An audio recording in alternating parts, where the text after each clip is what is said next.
Okay, thanks, Rabbi. Thank you very much, and thank you, those of you who are here. It's good to have you. Even one of you would be worthwhile sitting and learning with, and certainly a group of you appreciate it, and I look forward to our learning together today. Once again, I'll share the screen so that we can follow together if you don't have it actually printed out.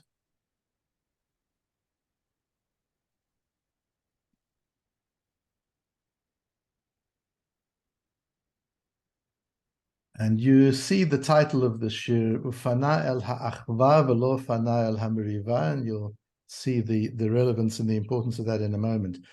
So on Shabbat morning, it's 8 o'clock every Shabbat morning, I give a medrash shir.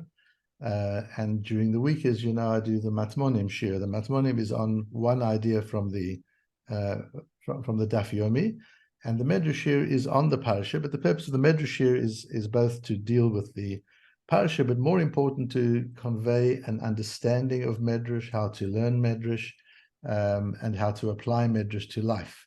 And this particular shir is a combination of one of the dapim from last week, Daf Ayin Vav, as well as a medrash from Parshas Lech Lecha. But I decided to do it even though it's last week's parasha. Firstly, we're not yet at Wednesday, so last week's parasha is still our parasha. And secondly, it, in addition to being relevant to the parasha and to the daf of the day, it's so enormously relevant to what's going on in our lives at the moment, individually, nationally, and globally. And we're finding things difficult. People are finding life difficult, and it's not going to get easier. It's a long haul, and there's a lot of emotional drawing on us, a lot of emotional stress that everybody's dealing with.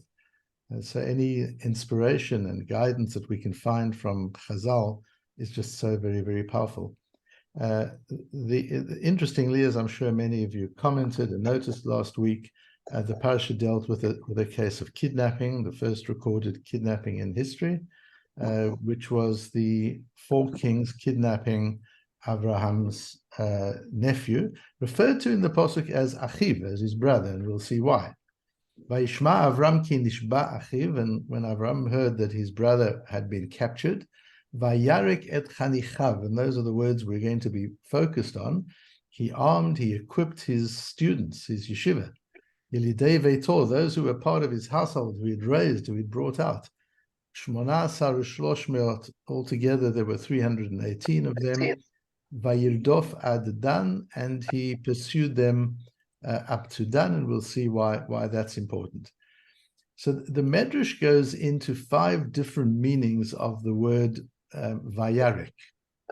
And the word Vayarek is difficult. Unclus just translates it as the English probably does, that he equipped them, that he armed them. But the word Vayarek really comes from the word Rek, which is empty. And so the Medrash tries to understand that meaning. So when we use drush in a verse, in a pasuk, when we use drush, do you think we can mute people? I don't know if it's on my side or on your side. Participants can tell me. There is a static sound that comes with your voice. With my voice. Yes. Do other people hear it? No. I don't hear it. Sorry? I don't hear it. It seems, I think if everyone is muted except me, then it should work better. I also hear an echo. And I'm just wondering if everybody's muted, whether we can get a better sound. Let's try that now. So the Medrash, when the Medrash gives different meanings such as this, the idea of drush is not alternative meanings. The idea of drush is different layers of meanings. So when we're learning Torah, when we're learning Chumash, as you know, we have pshat, which is the simple meaning of the verse, which we just translated. And then you've got remez. Remez is an implied meaning, a meaning which isn't stated specifically, but can be sensed from the words that are used in the Chumash. But drush is more than that. Drush is multiple layers of meaning. And that's really where the Medrash usually focuses, is the multi-layered meaning of words. And Hebrew, of course, as you know, is a rich vocabulary in the sense that it's not a big vocabulary, which means every word means many things, as distinct from English, which is exactly the opposite. It's a very large vocabulary, because for everything there are many different words. We have synonyms in English. We don't have that many synonyms in Hebrew. A word means many things rather than many different ideas having one word. And so this word vayarek means many different things. And Rabbi Yehuda and Rabbi Nechemia discussed it. Rabbi Yehuda says, Hein horiku panim keneged Avram. They emptied their faces, meaning their faces lost color in front of Abraham. Amru, Hey melachim lo yachlu la'amod b'hem, v'anu yechulim la'amod b'hem. 5 national armies could not stand up to these 4 kings. How are 318 of us going to succeed in this battle? So they were fearful, and the fear showed in the paleness of their face. Rabbi Nechemia amar Avraham horik panim kinegdan. Rabbi Nechemia says, no, this emptying of color, the pale face, was not them, it was Avraham. Avraham was angry at them and said, Eitzei ve'epol al kiddush shemo shel makom. I'm willing to go out in battle, and if I fall al kiddush Hashem. The decision to go to battle is not driven by strategic considerations. It's driven by what's right and what's wrong. And whether I'm going to win or not is not entirely up to me. I've got to do everything I can to win. But I'm fighting Hashem's battle, because Abraham realizes at this point that who they're battling is, they're really battling Abraham's life's work. If Lot, meaning part of Abraham's household, is captured and tortured and is caused suffering, Avraham realizes nobody's going to join his yeshiva, nobody's going to come and study with Avraham if this is what happens to his students. And that's what they're out to do. They're out to end the spread of monotheism. It sounds so scarily similar to what's going on today, not from a monotheistic sense of view, but certainly from a Jewish sense of view. The fight is not about territory. The fight is not about politics. The fight is not about strategy. The fight is to stop the spread of monotheism. And says Avraham, if I let them succeed in this, then my life's work is over. I have no choice but to fight, and if I die, I'm dying for the right reason. And then we've got we've got this echo again. Do other people have the echo?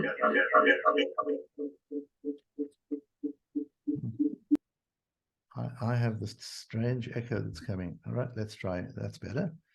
Abar Bazavda says, Bichlei Zayin Horikan, he emptied his armory of military equipment, and he equipped them. He gave them the tools they needed for the battle. Amar Rabbi Shimon ben Lakish ba'avanim tovot u'margaliot. Rabbi Shimon ben Lakish said he emptied the treasury, and he gave them precious stones and gold. And he did that so that they shouldn't be motivated by money. They should know that as wealthy as they can possibly be, they don't need to fight this battle for money. They need to be fighting this battle for one reason only, and that's Kiddush Shem Shemayim. We're doing this for Hashem. We're doing this to facilitate the continuation of Abraham's spread of monotheism. Rabbi Levi Amar Befarshat Shotrim Horikan. Rabbi Levi said he emptied the army. It's not that he emptied his face of color. It's not that he emptied his armory of ammunition, nor that he emptied his treasury of money. He emptied the actual army using Parshat Shotrim, where we learn Mi ha'ish hayareh v'rach halevav yelech v'yashov lebeito, where we're told in a Milchemet Mitzvah that we've got to declare if there's anybody in the army who's afraid of averot they've done and have not done tshuva, they should rather go home and not be part of the army. Harichav means ba'alei chanichato. Shmam Avram Kishmon. His students are the people who've taken on his way of living, his way of life, and they've taken on the last name of Avram because that's who they are. Altogether, Shmonasar v'Shlosh Meot, there were 318 such people. Reish Lakish b'Shem Bar Kafra says, Eliezer levado haya. After getting up and saying, if there's anybody here who's afraid because they might have done things wrong and they might have averot for which they haven't done tshuva yet, and therefore they might not have the fullest of purity of intent in the war, any such person should go home, and 317 went home. 317, now that doesn't mean they actually went home. They certainly played support roles in the battle, but not frontline roles. There was only one person left in the front line, and that was Eliezer. Minyan Eliezer, Yud Chet v'Gimel Meot. And the gematria of Eliezer is, in fact, 318, which means of the army of 318, there was only one representative, and that was Eliezer. Vayidof Adam Sham Avodat Kochavim came went all the way up north to Dan, where there was Avodah Zorah. So this again was a battle of ideology. This was monotheism against Avodah Zorah, against idolatry. And he goes all the way to wipe out idolatry. It's not just to recover Lot. It's to teach the world, you don't mess with Abraham. You don't mess with monotheism. We're going to be doing this. And so on. So that's the Medrash. Now, this idea of Eliezer being the only one, we're going to go a little deeper into. So in the Gemara on the Daf last week, Rabbi Chanina ben Antignos Omer, Af mi shehaya muchtav ba'astratya shel melech. When you're tracking the yichus of a family, because a Kohen is marrying a woman and wants to know that he's marrying a woman from a family that is meyucheset, and various other reasons why one might be interested in the yichus and the family background and the family tree of the individual, the Mishnah tells us you only have to track to certain places. If you find a Kohen who served in the temple, in the Beis HaMikdash, you don't have to check his family history beyond that. He wouldn't have been allowed to serve in the temple if he wasn't already checked, and his family yichus was impeccable. And the same applies if he's part of Astratya Shel Melech. He's on the king's catalog of people. And the Gemara says, Amar Rav Yehuda Amar Shmuel, that's referring to Chayalot Shel Beit David. He was a member of the army of Beit David. So if you track somebody's heritage back, and he was an officer in the army of King David, you don't have to question further what his yichus is, what his background is, because King David used to check anybody who joined these Chayalot to make sure that they had yichus, that they were from good family background. For Tamamai, why is that important? Surely for an army, you're going to check competence, you're going to check strength, you're going to check courage. Why would you check whether you're descended from the Chofetz Chaim or not? Why would it be important to check your yichus? Amar Rav Yehuda Amar Rav, Kedei shehei zechutan uzchut avotan b'sayatan. In order that their zchut, their honor, their merit, and the merit of their forefathers should assist them in the battles. That's what David was interested in, because the battles are fought not only with military strength, but also with zchut and with zchut avot. Now, understand zchut avot. So David is checking, let's say you want to join the army of David, so he checks that you're competent, that you're strong, that you got all those things. Then he says, now I need to know a little bit about your family. Where do you come from? Oh, you come from this great line of Rabbonim and Rosh Yeshivas and great tzaddikim. That's fantastic. You can join because the zchut of your forefathers will help you in the battle. But what is zchutan? He's not checking whether they are tzaddikim. He's just checking whether they are descended from tzaddikim. And Rashi actually in the Gemara there leaves out the word zchutan. He doesn't relate to it at all, because checking your family background is checking who your family was, who your grandparents were, your great-grandparents, your great-great-grandparents. And if they were great tzaddikim, that's wonderful. That will help us. But it says nothing about who you are. I'm sure you've come across many people, as I have, who don't keep anything but are descended from amazing human beings. In South Africa, we have this more frequently than the United States, where people are more distant from their roots.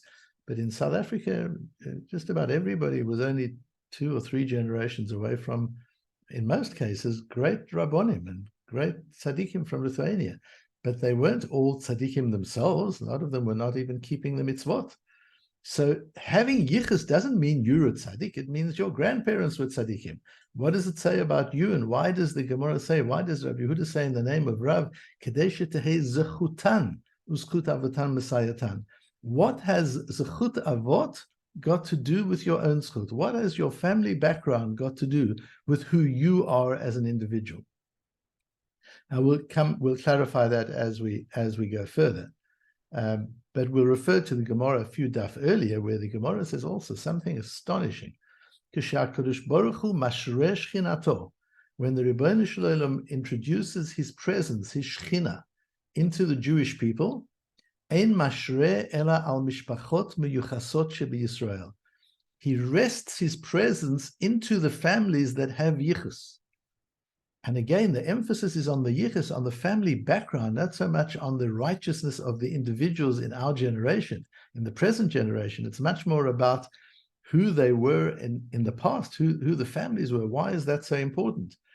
And we see that in the beginning of Bamidbar, when the various different tribes are being counted up and put together, and the Chumash says there in Pasuk Yud Chet, "Vayit yaldu al mishpachotam leveit avotam," which normally we translate as meaning their birth was recorded according to their families and the house of their fathers.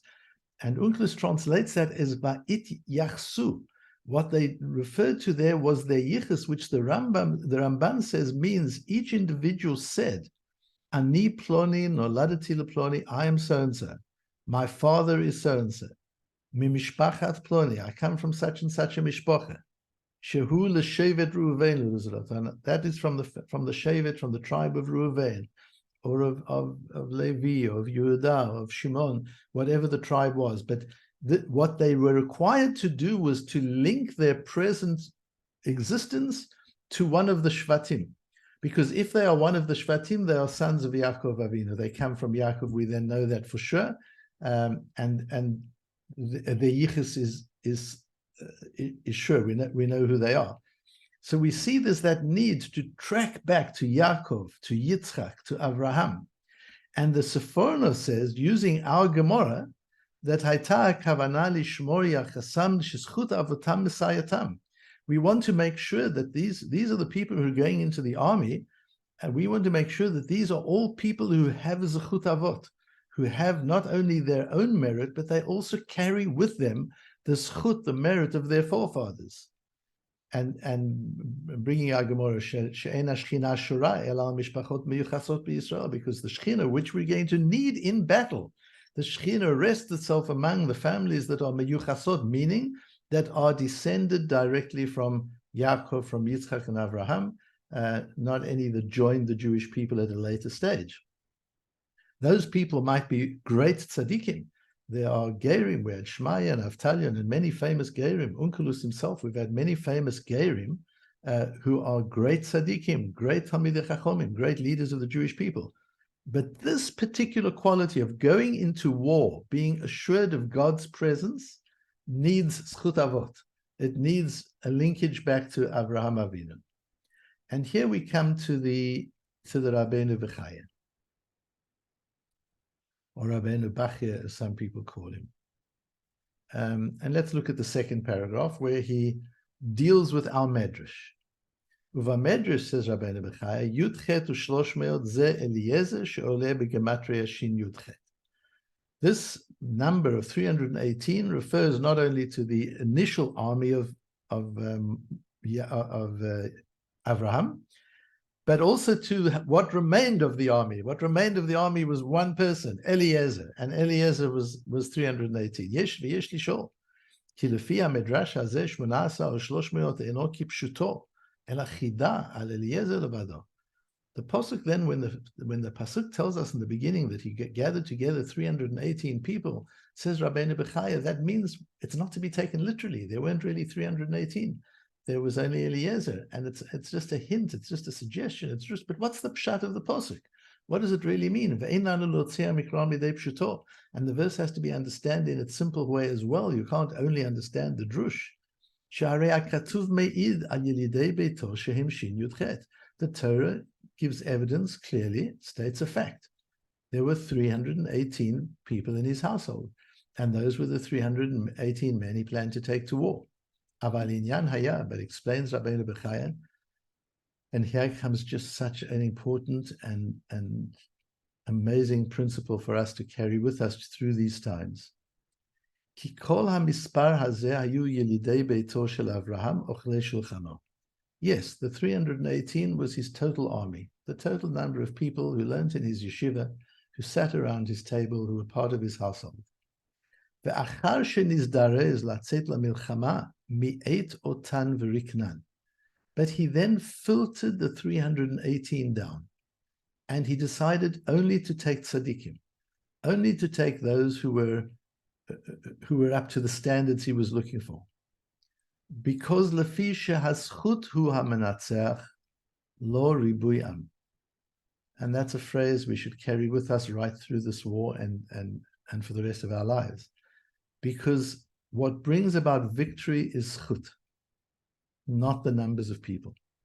Military might is not what brings about victory. Yes, we have to build our military might, but that's not what brings about the victory. What brings about the victory is the zchut, is the merit of the people. And it's so amazing as we think and we try and make sense of the events of the last several weeks and understand that. We know and we remember very clearly how we were tearing ourselves apart from the inside, that people were questioning the possibility of the state to survive the inner strife that we were causing. And then on October the 7th, within moments of learning about the horror, the nation gets itself into gear. And I'm not even talking about military gear. That took too long. But what didn't take too long, what was instant, was moral gear, to get into spiritual gear, was to become Am Yisrael, a united Am Yisrael. That happened in an instant. And it's that zchut that was the menatzeach. What actually helped us make sure that what happened on October the 7th wasn't something much more catastrophic, which it so easily could have become. What made that not happen, and what has been helping us and will continue to help us, is shehazchut hu hamenatzeach. It's the merit of Am Yisrael functioning as a united nation, as a people who serve Hashem and who know their mission and purpose. That's what's menatzeach, lo ribui am. This is not about ribui am. The ribui am didn't work. In the first hours of October the 7th, the ribui am didn't work. The ribui am was asleep. What worked and what got into action was the zchut, together with the effectiveness of our army as part of what has to function. But what really brings victory, the menatzeach, is not ribui am, it's zchut. And that's why Avraham instructed his army and said, anybody who's got any chet, who hasn't done tshuva for anything they've done wrong, leave the army, the same as the din of Yotzei Milchama, mi ha'ish hayareh. Vezehu lashon vayarik, and that's what the word vayarik means. He emptied the army of anybody who wasn't of the highest moral and spiritual caliber. Shekolel lashon zayen velashon miut. Because in the word vayarik there are two meanings. There is arm and there is reduce. Sometimes you reinforce something by reducing it. The chefs will understand the idea of reduction. That sometimes you start with a sauce and you boil it and boil it and boil it, and you're boiling away the water, and you have less and less and less sauce, but the sauce is more intense. What you've got at the end of it is a reduced sauce. The word vayarik means reduce in both senses of the word, to reduce it to its essence. And Abraham took his army of 318 and reduced them to their essence, and there was one person who was the essence of that entire army, and that was Eliezer. And once he'd reduced the army, he found himself only with Eliezer. And why does he call Lot his brother? And really it was his nephew, not his brother. The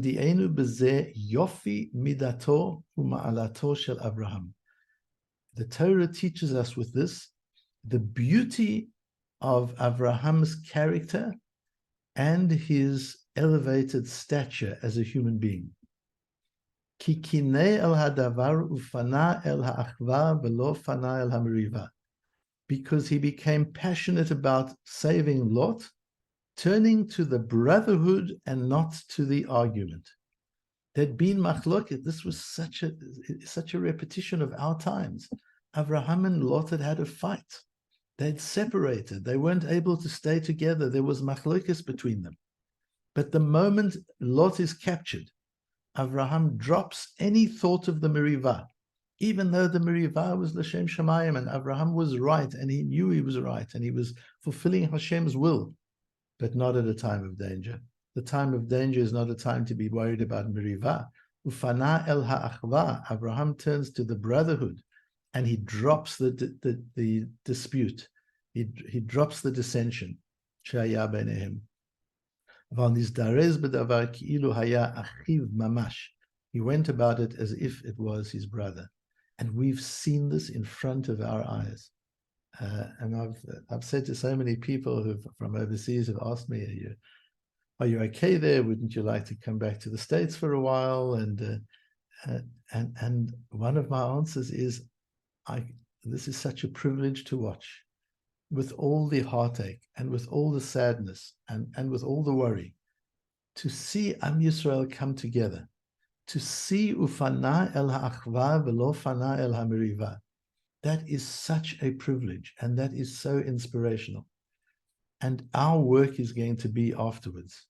The strategists are all saying, and who will rule Gaza afterwards, and what's the plan after the war? And that's their problem to work out, and it's not our issue. But what is our issue is, what will the nation look like afterwards? One thing we know is that since October the 7th, the nation has looked like nothing it's looked like perhaps since the founding of the state, certainly in the last many years. The level of unity, the level of supportiveness, the absence of hatred, the breaking down of barriers between right wing and left wing, between Dati and Haredi and Chiloni, all of these barriers have just disappeared for now. Will we be able to do something with that? Will we be able to keep it? Will we be able to take that forward? Because on that, our future will depend. Because it's the zchut hu hamanatzeach. What will cause us to be victorious is zchut. And it's the zchut of Abraham. That's why yichus is important. It's not about the DNA. What's important is, are you a student of Abraham? Eliezer did not have Abraham's DNA. The yichus we're talking about is not just a question of, are you descended from Abraham? Yes, when we get to halachic matters of a Kohen marrying an individual, we've got to look at DNA. We've got to look at actual family background. But in this issue, Eliezer, and that's why this piece of Torah is so important, Eliezer does not have yichus. Eliezer is an eved. He has no yichus. But he's a Talmud of Abraham. He understands Abraham's world. He understands Abraham's value system. He understands the principle of fana el ha'achva velo fana el hameriva. That's what mishpacha means. That's what family means. Family means you drop the arguments and you get together when you have to, and you support each other. And Eliezer understood that value. That makes him part of Abraham's family.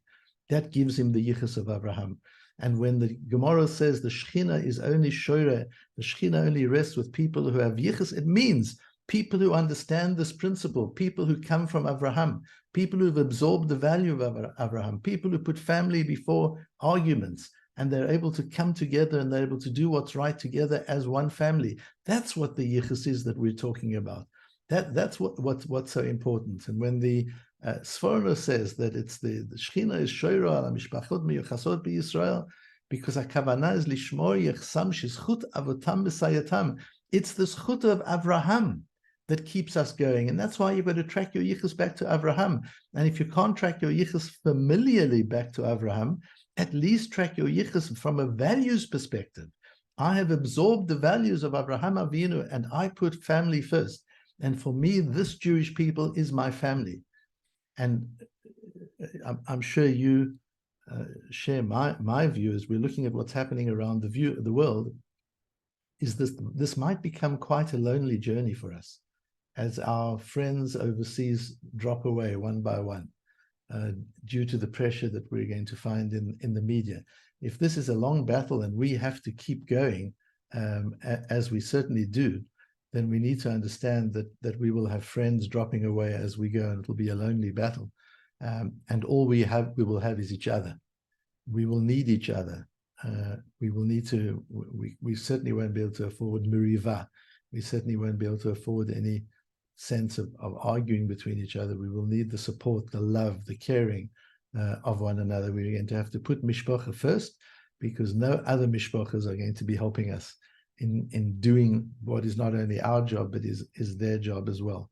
And so with this piece of learning, as I said, based both on last week's parsha and on a daf from last week's learning in Kiddushin, there is so much inspiration, so much chizuk, and so much guidance as to what we need to be doing and where our focus needs to be. And the degree to which the Jewish people have responded is just phenomenal in terms of feeling confident that we've done the right thing. We've responded in the right way. We've shown that we are B'nai Avraham Avinu. We've shown that we are Mishpachot Miyuchasot, that we are a family, that we are a mishpacha, and we will stand together. And with that, we will not only overcome what has to be there, but really do. And I've made the point elsewhere that we must stop this narrative of Israel has a right to defend itself. This has got nothing to do with defense. This is Israel's obligation to wipe out evil. It's not a right, it's a duty. And it's not about defending, it's about wiping out evil. Milchemet Amalek was not about defense. Even if there's one Amaleki left, we saw what happened with Shaul leaving one Amaleki, what happens from that. There's no threat to from a defense perspective, and yet there is.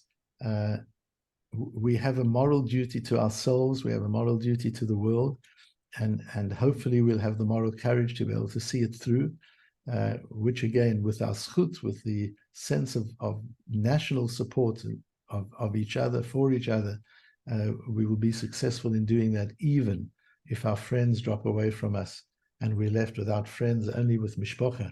What a mishpacha. What a family. A family that can do what the Jewish people can do, doesn't need friends.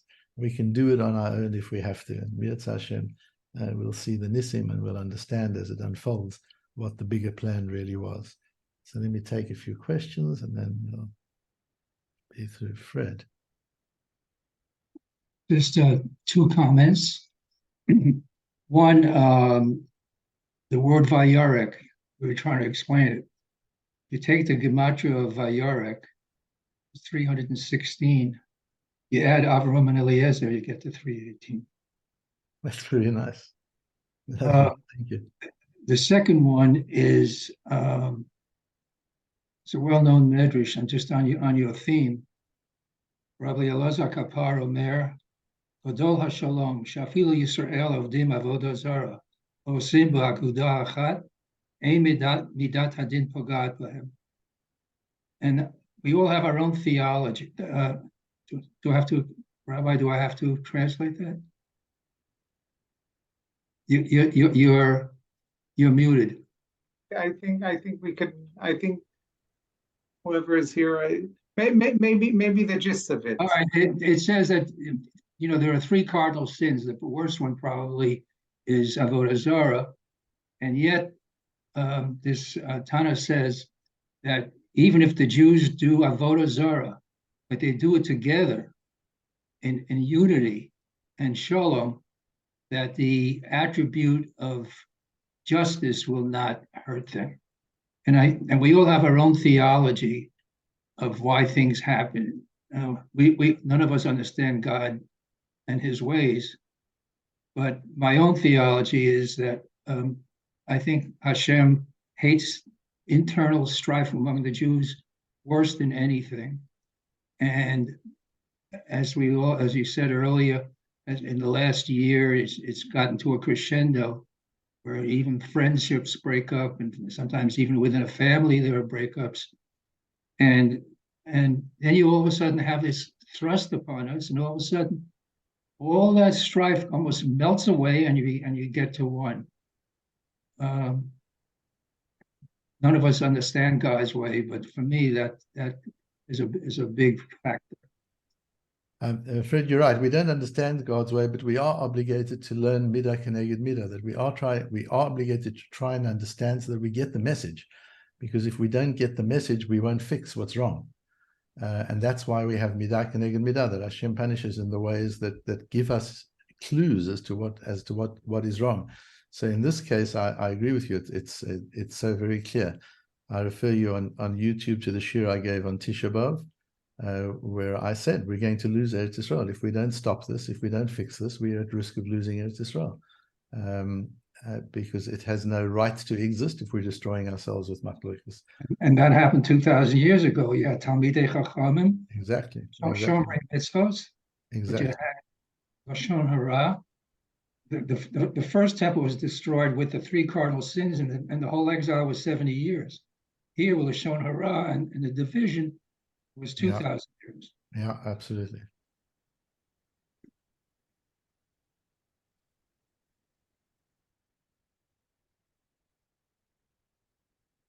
Okay, if that's what where everybody's good with that, then thanks for joining in once again, and I look forward to seeing you in 2 weeks' time. I'm sure you'll have a very good session next week with whoever Rav Atlas has got in mind for next week.